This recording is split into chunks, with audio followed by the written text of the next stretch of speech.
GL SSC graduate level भी इसको बोला जाता है। ये जो एग्जाम होता है साल में एक बार इसका नोटिफिकेशन जारी होता है, मेनली जनवरी या फरवरी में। इसके थ्रू जो ग्रुप बी और सी के जो नॉन गजेटेड अधिकारी होते हैं उनका चयन किया जाता है। लेकिन अपवाद रूप में असिस्टेंट ऑडिट ऑफिसर जो एक गजेटेड पोस्ट है उसको इसमें सरकार ने डाल दिया, वो गजेटेड पोस्ट है। अच्छा। सिर्फ इसलिए क्योंकि इसका नेचर थोड़ा टेक्निकल है, क्योंकि उसमें मैथमेटिक्स और इंग्लिश की ज्यादा जरूरत पड़ती है, तो उसको यूपीएससी के थ्रू ना करवा के एसएससी के थ्रू करवाया जाता है। ये हैं सुमित सिंह, उत्तराखंड मुक्त विश्वविद्यालय की डिपार्टमेंट ऑफ पब्लिक एडमिनिस्ट्रेशन में असिस्टेंट प्रोफेसर हैं और कार्यक्रम चल रहा है प्रतियोगी परीक्षाओं को जाने।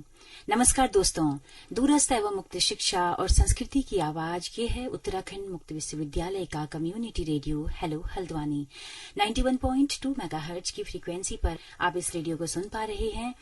दोस्तों, प्रतियोगी परीक्षाओं को जाने श्रृंखला के बहुत सारे एपिसोड हम आपके लिए लेकर आए हैं। उसी की अगली कड़ी में आज हम बात करने वाले हैं कर्मचारी चयन आयोग के बारे में, स्टाफ सिलेक्शन कमीशन। तो कर्मचारी चयन आयोग के बारे में विस्तार से सुमित जी बताएंगे। सुमित जी, आपका बहुत बहुत स्वागत है हमारे इस कार्यक्रम में। बहुत बहुत धन्यवाद मैम, और हेलो हल्द्वानी के समस्त श्रोताओं को मेरा नमस्कार जी। एक बीच में गैप हो गया है, हमने श्रृंखला शुरू की थी। जी मैम, काफी थोड़ा सा हाँ, गैप हो गया क्योंकि कई सारे एग्जाम्स और कई सारी चीजें थी बीच में। मैम बिल्कुल। तो विस्तार से बताएं, जैसे कि आप पहले बताते रहे हैं कि कर्मचारी चयन आयोग क्या है और कौन कौन सी परीक्षाएं, किस ग्रुप की परीक्षाएं ये कंडक्ट कराता है। देखिए मैम, जैसे लोकतांत्रिक देश के लिए सबसे आवश्यक है कि उसके उद्देश्यों की पूर्ति हो। तो हमारे देश के उद्देश्य क्या है, हमको पहले ये जानना जरूरी है। और हमारे देश के उद्देश्य संविधान और देश के जो अधिनियम है, जो नियम कानून है, उनका क्रियान्वयन ही हमारे देश का, एक लोकतांत्रिक देश का मुख्य उद्देश्य है। और इस उद्देश्य को पूरा कौन करता है? लोक प्रशासन। और लोक प्रशासन का जो रीढ़ की हड्डी है, जो इसका बैकबोन है, वो है कर्मचारी वर्ग। और जिसके बारे में मैंने पहले भी, कर्मचारी और प्रशासक, जिसके बारे में हम लोग शुरू से बात कर रहे हैं। पहले हम लोगों ने यूकेपीएससी के बारे में बात किया, उसके संबंध में हमने देखा कि कौन कौन से यूकेपीएससी कौन कौन से एग्जाम करवाती हैं और कौन कौन से अधिकारी कर्मचारी उसके तहत चयनित होते हैं। उसके बाद यूपीएससी के बारे में हमने चर्चा की थी। तो इसी संबंध में मैं आज स्टाफ सिलेक्शन कमीशन एसएससी के संबंध में बात करना चाहूंगा। एसएससी जो एक बहुत बड़ा वर्ग है, केंद्रीय कर्मचारी का एक बहुत बड़ा वर्ग है, जो जिसकी तादाद लाखों में है। पिछले लगभग 45 साल से एसएससी इन कर्मचारियों का चयन कर रही है और निरंतर करते जा रही है और हर वर्ष करती है। एसएससी एक इंडिपेंडेंट बॉडी तो नहीं है, ये department of personal and training department के अंतर्गत कार्य करती है। ये स्वतंत्र नहीं है। जैसा कि मैंने पहले कहा था कि यूकेपीएससी और आपका यूपीएससी स्वतंत्र है। अगर मान लीजिए चुनाव आचार संहिता लागू हो जाती है तो यूपीएससी और यूकेपीएससी स्वतंत्र है। वो नोटिफिकेशन निकाल सकती है, वो एग्जाम करवा सकती है, वो रिजल्ट जारी कर सकती है। लेकिन एसएससी चूंकि स्वतंत्र संस्था नहीं है, तो ये अगर चुनाव आचार संहिता लागू होती है तो ये इन प्रक्रियाओं को सुचारू रूप से नहीं कर सकती, क्योंकि ये गवर्नमेंट की एक बॉडी है, स्वतंत्र रूप से ये कार्य नहीं करती है। अगर हम लोग बात करें कौन कौन सी परीक्षाएं आयोजित करवाती है, तो ग्रुप बी, सी, डी, नॉन गजेटेड जो भी पोस्ट है केंद्र सरकार की, उन सारे ही पदों पर चयन का कार्यभार एसएससी के हाथ में है। और जो इसकी सबसे पॉपुलर कैटेगरी का जो एग्जाम है वो सीजीएल। वैसे तो कुछ एग्जाम में बता देता हूँ। सीजीएल हो गया और इंटरमीडिएट एग्जाम हो गया, इसका इंटरमीडिएट लेवल हो गया, इसके ग्रेजुएट लेवल, इंटरमीडिएट लेवल, और इसका एक मल्टीटास्किंग एग्जाम होता है। Multitasking exam basically group D के कर्मचारी होते हैं उसमें, और इंटरमीडिएट लेवल पे जो एग्जाम करवाए जाते हैं उसमें ग्रुप सी के कर्मचारियों का चयन किया जाता है। और सीजीएल के थ्रू ग्रुप बी और ग्रुप सी के एग्जीक्यूटिव ऑफिसरों का चयन मेनली रूप से किया जाता है। और प्रत्येक वर्ष ही ये सारे के सारे एग्जाम कंडक्ट करवाए जाते हैं। यूपीएससी की तरह एसएससी की भी खासियत है कि इसमें हमको गैप देखने को नहीं मिलता। हर साल इसके समय पे परीक्षाएं आयोजित की जाती हैं। मतलब तय समय पर ही हमेशा होती हैं। हाँ। तो कितना फिक्स है? क्या साल में 2 बार होती हैं, 1 बार होती हैं? हाँ। और किस महीने में इसके फॉर्म आते हैं? हाँ मैम, साल में 1 बार होती है और मेनली आपके जितने भी इसके फॉर्म होते हैं जनवरी से लेकर अप्रैल तक आ जाते हैं। और फिर आगे इन लोग आगे जून जुलाई प्री मेंस होने की प्रक्रिया अच्छा, है प्री और इनकी। मेन 2 एग्जाम इसमें होते हैं। हाँ, सीजीएल में मैम 2 होते हैं, और आपके इंटरमीडिएट लेवल पर एक रिटन होता है और एक ऐसे राइटिंग का एग्जाम होता है। उसके बारे में अभी मैम मैं बताता हूँ। जी बिल्कुल। तो सबसे पहले मैं सीजीएल के बारे में, चूंकि सीजीएल इसका सबसे पॉपुलर कैटेगरी का एग्जाम है, जी तो सीजीएल के बारे में बताना चाहूंगा। सीजीएल ग्रेजुएट लेवल, इसको ग्रेजुएट लेवल भी बोला जाता है, एसएससी ग्रेजुएट लेवल भी इसको बोला जाता है। तो ये जो एग्जाम होता है साल में एक बार इसका नोटिफिकेशन जारी होता है, मेनली जनवरी या फरवरी में जारी कर दिया जाता है। इसके थ्रू जो ग्रुप बी और सी के जो नॉन गेस्टेड अधिकारी होते हैं उनका चयन किया जाता है, लेकिन अपवाद रूप में असिस्टेंट ऑडिट ऑफिसर जो एक गेस्टेड पोस्ट है उसको इसमें सरकार ने डाल दिया, वो गेस्टेड पोस्ट है। अच्छा। सिर्फ इसलिए क्योंकि इसका नेचर थोड़ा टेक्निकल है, क्योंकि उसमें मैथमेटिक्स और इंग्लिश की ज्यादा जरूरत पड़ती है, तो उसको यूपीएससी के थ्रू ना करवा के एसएससी के थ्रू करवाया जाता है। जी। और अगर हम लोग एसएससी, तो इसमें एक ही पद होता है जो गेजेटेड है, बाकी हाँ, सारे नॉन गेजेटेड हाँ, दो पद है मैम, असिस्टेंट ऑडिट ऑफिसर और असिस्टेंट अकाउंट ऑफिसर। ये 2 पोस्ट हैं जो गेस्टेड हैं, बाकी सारी पोस्टें ग्रुप बी और सी की नॉन गेस्टेड होती हैं। अगर हम लोग फॉर्म जनवरी या फरवरी में भरवा दिए जाते हैं, उसके बाद इसका एक प्री होता है। इसके प्री में आपके 1 घंटे का एग्जाम होगा, और वो एग्जाम 100 नंबर का होता है, 100 मार्क्स का वो एग्जाम होता है। वो प्री आपका 100 मार्क्स का होगा और 1 घंटे का होगा। उसमें 25 क्वेश्चन आपके रीजनिंग के, 25 क्वेश्चन मैथमेटिक्स के, और 25 क्वेश्चन इंग्लिश के, और 25 क्वेश्चन आपके जनरल अवेयरनेस के होंगे, जनरल अवेयरनेस और जनरल स्टडीज के होंगे। तो अगर आप इसको क्लियर कर लेते हैं तो फिर आप मेंस से बैठते हैं, और इसके 100 क्वेश्चन होते हैं, और इसके ग्रैंड टोटल 200 नंबर का होता है। मैंने गलती से 100 मार्क्स बोल दिया था। 100 क्वेश्चन होंगे, 1 घंटे का एग्जाम होगा, और ग्रैंड टोटल जो होगा वो 200 मार्क्स का होगा। उसके बाद जब आप मेंस की परीक्षा देंगे, प्री क्वालिफाई अगर आप कर लेते हैं तो मेंस की परीक्षा आप देंगे, तो मेंस में आपका 400 मार्क्स का आपका मेंस होगा। उसमें 2 पेपर होंगे, एक पेपर होगा आपका इंग्लिश का, और एक पेपर होगा आपका मैथमेटिक्स का। इंग्लिश के पेपर में 200 क्वेश्चन होंगे और 200 मार्क्स का होगा, और 2 घंटे का वो पेपर होगा। और मैथमेटिक्स का जो पेपर होगा वो आपका 100 क्वेश्चन होंगे और 200 मार्क्स का वो पेपर होगा। तो ये 400 मार्क्स का आपका मेंस हो गया। उसके बाद अगर आप मेंस भी क्लियर कर लेते हैं तो फिर आपका 100 मार्क्स का टियर 3 होगा। बेसिकली इसको मैं प्री मेंस बोल रहा हूँ, लेकिन टेक्निकली इसको टियर 1, टियर 2, टियर 3 बोला जाता है। अच्छा। हाँ, तो मैम टियर 3 में आपका 100 नंबर का एस्से राइटिंग का पेपर होगा। तो अगर आप इन तीनों चरणों को पास कर लेते हैं, फिर आप एसएससी के थ्रू मेरिट के आधार पे आपको पद का आवंटन किया जाता है। और वो पद क्या है मेरिट के आधार पे, अगर उन्हें बताना हाँ, चाहें? मेरिट के आधार पे मैम सबसे जो पॉपुलर पद है वो इनकम टैक्स इंस्पेक्टर की होती है। मेनली स्टूडेंट उसी को चुनते हैं, क्योंकि काफी मतलब बढ़िया पोस्ट है, और इसमें प्रमोशन काफी तेज होते हैं। तो फिर और मतलब इसको सबसे ऊपर वरीयता रखी जाती है। अगर हम लोग इसमें जो पद सृजित हैं, जो जिनके थ्रू चयन होता है, उसकी अगर हम लोग बात करें, assistant audit officer, assistant account officer जिसके बारे में मैंने पहले ही बताया था, उसके बाद assistant section officer, central secretariat service बोला जाता है इसको, असिस्टेंट सेक्शन ऑफिसर बनते हैं आप।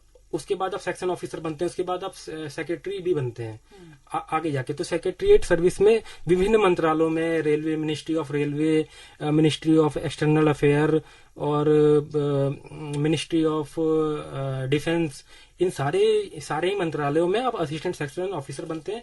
और ये बहुत ही पावरफुल पोस्ट होती है। आपको जान के मैम हैरानी होगी कि एक डीआईजी लेवल का स्तर का अधिकारी भी इनके मतलब हाथ जोड़ता है। अच्छा। हाँ, पोस्टिंग के लिए। Section officer. हाँ मैम, जबकि आप देखेंगे कि डीआईजी सुपर क्लास 1 ऑफिसर है, ग्रुप ए का काफी, और डीआईजी की ग्रेड पे भी काफी अच्छी है। और उसके और ये ग्रुप बी के ऑफिसर, वो भी नॉन गेस्टेड। तो ये है कि ट्रांसफर एंड पोस्टिंग के लिए मतलब इन लोग के सामने भी डीआईजी लेवल के अधिकारी या बड़े अधिकारी अप्रोच करते हैं। तो आपने कि सेक्शन ऑफिसर का भी इसी के थ्रू होता है मेरिट? हाँ, असिस्टेंट सेक्शन ऑफिसर। हाँ, असिस्टेंट सेक्शन और ऑफिसर। असिस्टेंट समीक्षा अधिकारी का भी तो इसी से होता है? नहीं मैम, समीक्षा अधिकारी ये स्टेट में वर्ड यूज किया जाता है जी। हाँ, स्टेट में समीक्षा अधिकारी वर्ड यूज किया जाता है। सेक्शन ऑफिसर आपका, असिस्टेंट रिव्यू ऑफिसर आपका स्टेट में होगा, असिस्टेंट सेक्शन ऑफिसर सेंट्रल में होगा। और अगर हम लोग और भी पदों की बात करें तो इनकम टैक्स इंस्पेक्टर की पोस्ट होती है, इंस्पेक्टर सेंट्रल जीएसटी के जो इंस्पेक्टर होते हैं वो इससे जाते हैं, और प्रिवेंटिव ऑफिसर जो सफेद यूनिफॉर्म में जो आपको पोर्ट पे जो ऑफिसर दिखते हैं वो भी इसी के थ्रू जाते हैं, इंस्पेक्टर।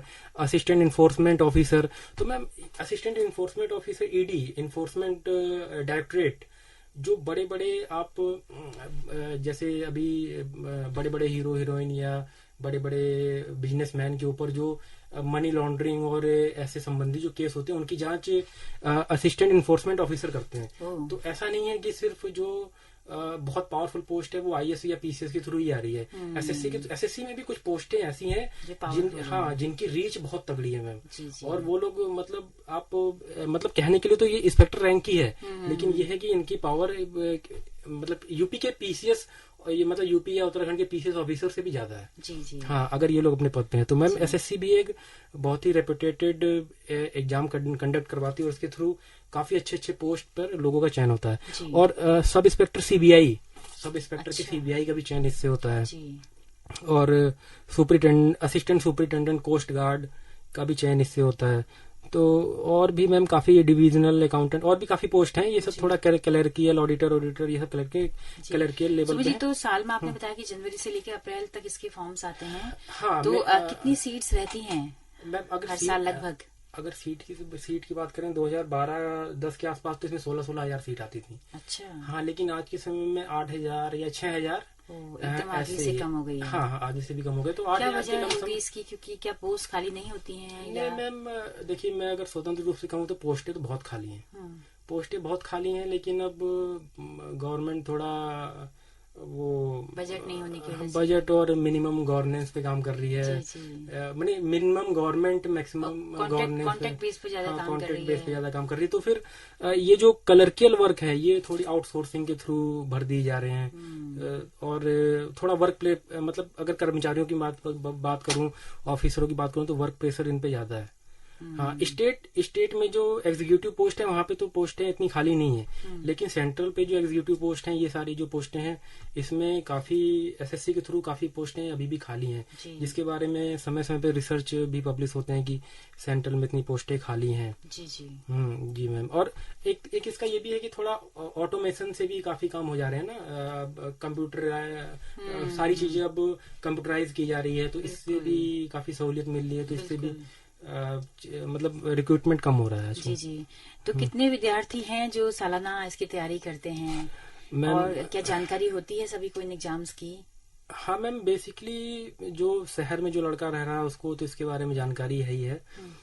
गांव में जो लड़के रह रहे हैं दूर दराज, उनके बारे में तो मैं नहीं कह सकता। अच्छा, एक बात मैं आपसे इसकी परीक्षा सेंटर्स क्या सारी जगह पे अवेलेबल होते हैं? हाँ, सेंटर मैम बेसिकली लगभग सभी जगह पे है।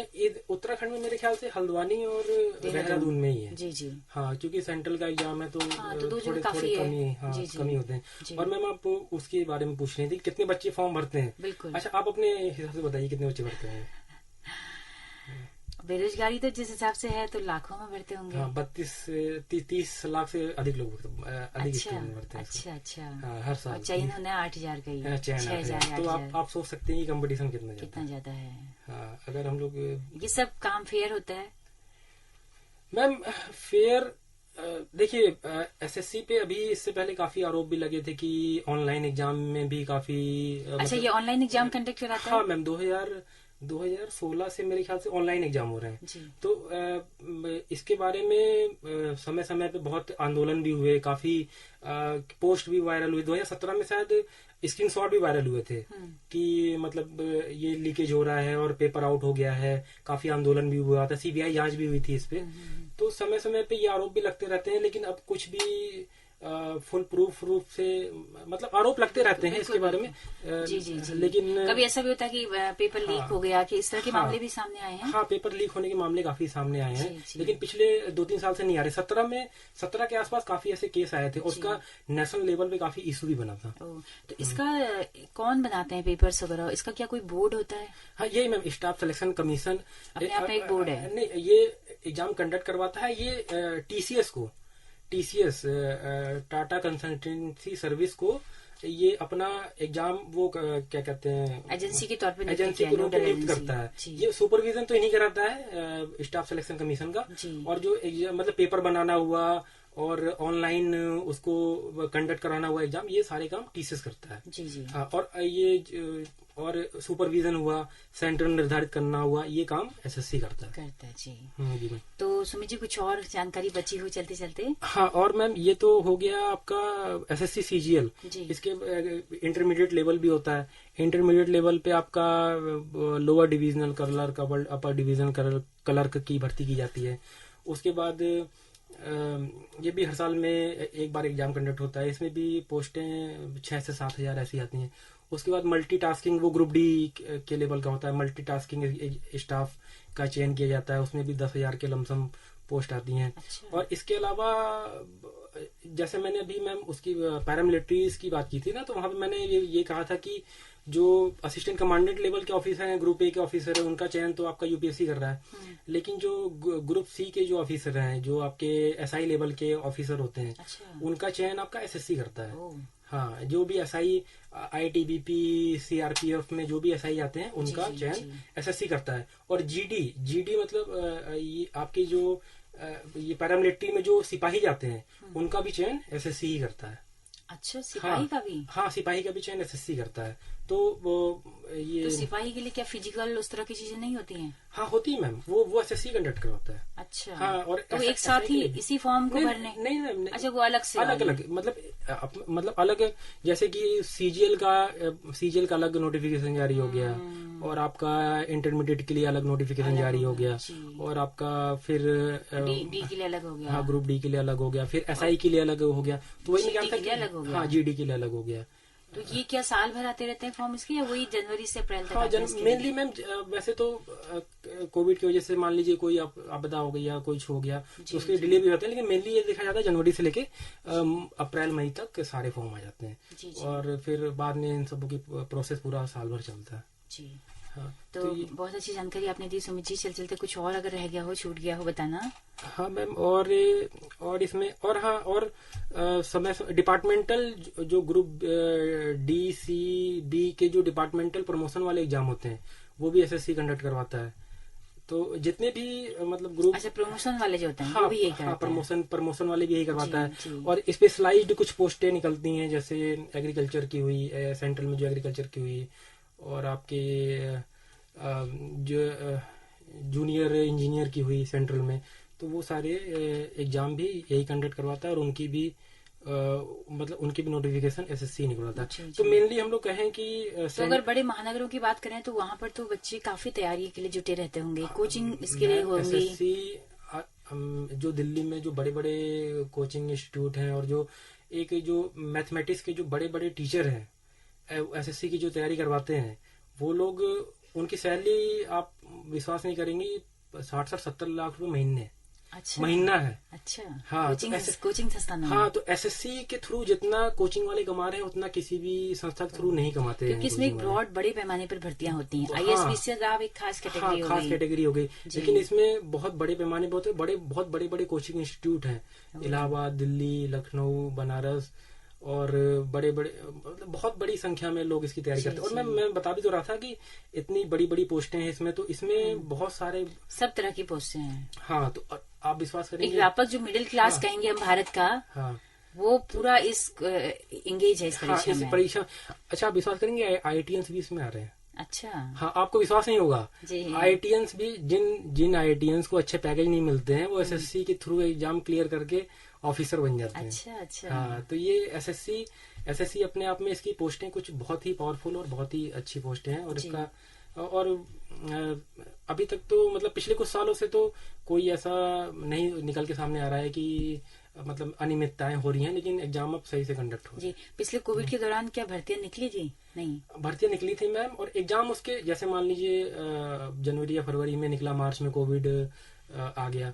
तो उसके बाद फिर एग्जाम नहीं हुए। एग्जाम अगर जब कोविड कम हुआ तो अगस्त में जाके हुए, और कोविड की वजह से जो एग्जाम 1 महीने में हो जाने चाहिए थे वो एग्जाम 4-4 महीने चले, क्योंकि बच्चों को दूर दूर बैठाना था। हाँ, और कम लड़कों को बुलाना था जिससे कोविड ना बढ़े। तो एग्जाम तब भी अभी इस साल की जो भर्ती है 2022 की वो अभी अब निकली है। उसकी नोटिफिकेशन मेरे ख्याल से फरवरी या जनवरी में आए थे मैम। जी। हाँ, उसके नोटिफिकेशन एक महीने में। तो हमारी तमाम पहाड़ के अगर श्रोता हमें सुन रहे हैं, इस कार्यक्रम को सुन रहे हैं, तो हम उन्हें 2000 ये कोविड की वजह से डिले चल रहा था। 2021 के जो नोटिफिकेशन थे वो दिसंबर में आए थे।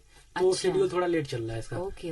कोविड की वजह से। ओके, तो हमारे तमाम पहाड़ के श्रोता जो हमें सुन रहे हैं, मुझे लगता है कि उनके लिए बहुत अच्छी एक अपॉर्चुनिटी है कि वो इसकी तैयारी करें। इसकी तैयारी स्टार्ट कर दें, और एसएससी की तैयारी के लिए 5 से 6 महीने बहुत है, अगर इंसान मतलब सही तरीके से तैयारी करते हैं तो। जी। और तो मैथमेटिकल पोर्शन इसमें ज्यादा आता है। मैथमेटिकल पोर्शन, मैथमेटिक्स और इंग्लिश जिसकी स्ट्रांग होगी वो एसएससी आराम से क्लियर कर लेगा मैम। और मुझे लगता है कि 2022 के जो नोटिफिकेशन होंगे वो मेनली जुलाई तक आ जाने चाहिए। जो अभ्यर्थी जुलाई तक आ जाने चाहिए, और अक्टूबर या नवंबर में टियर 1 हो जाना चाहिए। तो जो अभ्यर्थी मतलब इस परीक्षा में बैठना चाहते हैं वो लोग अभी से इसकी तैयारी स्टार्ट कर दें। जी। तो बहुत अच्छी जानकारी सुमित जी आपने दी, और हम चाहेंगे कि लगातार आगे भी हम बात करते रहें, क्योंकि अभी कर्मचारी अधीनस्थ चयन आयोग पर बात होना बाकी है। तो अगले एपिसोड पर यस मैम, उत्तराखंड का, तो उस पर हम बात करेंगे। तो बहुत बहुत शुक्रिया आपका। धन्यवाद मैम। जी। तो दोस्तों, एसएससी पर यानी कि कर्मचारी चयन आयोग पर आज विस्तार से जानकारी दी सुमित सिंह ने, जो कि लोक प्रशासन में असिस्टेंट प्रोफेसर हैं उत्तराखंड मुक्त विश्वविद्यालय में। हमारे पहाड़ के तमाम सारे युवाओं को ये जानकारी नहीं होती है, कई बार शहर में रहने वालों को भी नहीं होती है। तो एक अच्छी जानकारी है कि एक बहुत अच्छा अवसर है कि हम केंद्रीय सेवाओं में किस तरह से जा सकते हैं, कौन कौन से पद हैं, कैसे कैसे एग्जाम होना है, सारी जानकारी आपको मिल चुकी है। फिर भी अगर आपकी कोई क्वेरी हो तो आप हमें अपना फीडबैक दे सकते हैं। दोस्तों, हमारा यूट्यूब चैनल है हेलो हल्द्वानी नाम से। आपके फीडबैक का हमें इंतजार रहेगा। आपके जो भी सवाल होंगे आप जरूर पूछिएगा हमें। तो इसी के साथ अपने रेडियो मित्र सुनीता भास्कर को दीजिए इजाजत। नमस्कार।